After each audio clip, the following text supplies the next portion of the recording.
Kapok Tree by Lynn Sherry and read by me, Ella Harper.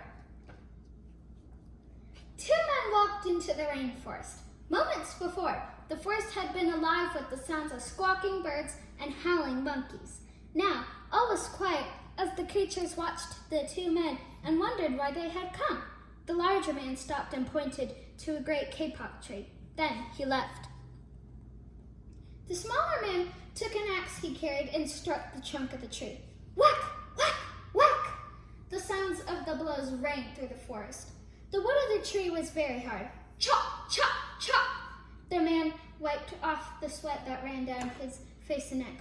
Whack, chop, whack, chop! Soon the man grew tired.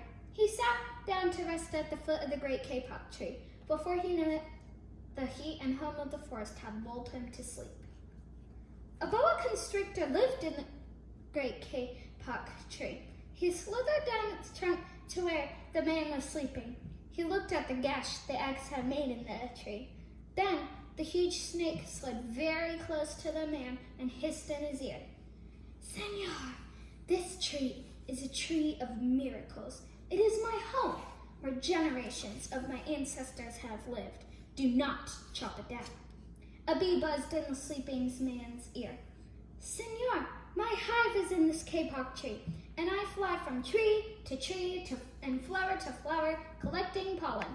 In this way, I pollinate the trees and flowers throughout the rainforest. You see, all living things depend on one another.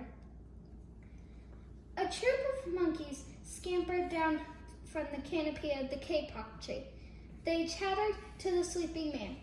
Senor, we have seen the ways of man. You chop down one tree, then come back for another and another.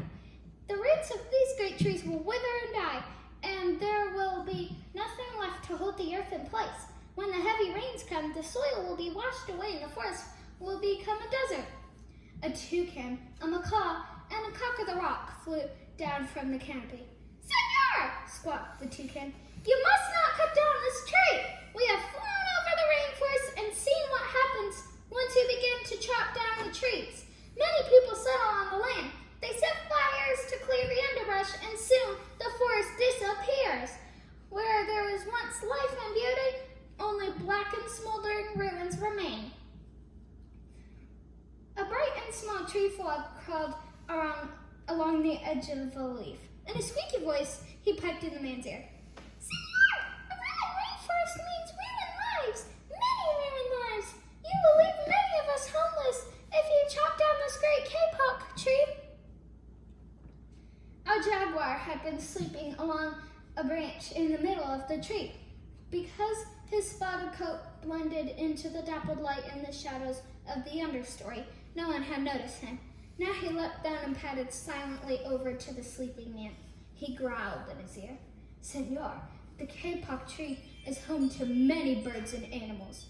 If you cut it down, where will I find my dinner? 4 tree porcupines swung down from branch to branch and whispered to the man. Senor, do you know what we animals need in order to live? Oxygen. And senor, do you know what the trees produce? Oxygen. If you cut down the forests, you will destroy what gives us all life. Several anteaters climbed down the kapok tree with their young clinging to their backs. The unstriped anteater said to the sleeping man, Senor, you are chopping down this tree with no thought for the future. And surely you know what happens tomorrow depends on what happens you do today. The big man tells you to chop down a beautiful tree. He does not think of his own children, who tomorrow must live in a world without trees. A 3-toed sloth had begun climbing down from the canopy when the men had first arrived. Only now did she reach the ground, plodding over it ever so slowly. To the sleeping man, she spoke in her deep and lazy voice. Senor, how much is beauty worth? Can you live without it? If you destroy the beauty of the rainforest, on what would you feast your eyes? A child from the Yanomamo tribe who lived in the rainforest knelt over the sleeping man.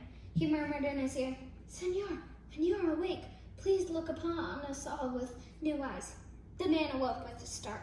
Before him stood the rainforest child, and all around him, staring, were the creatures of who depended on the great kapok tree. What wondrous and rare animals they were. The man looked about and saw the sun streaming through the canopy. Spots of bright light glowed like jewels amidst the dark green forest. Strange and beautiful plants seemed to dangle in the air, suspended from the great kapok tree. The man smelled the fragrant perfume of their flowers.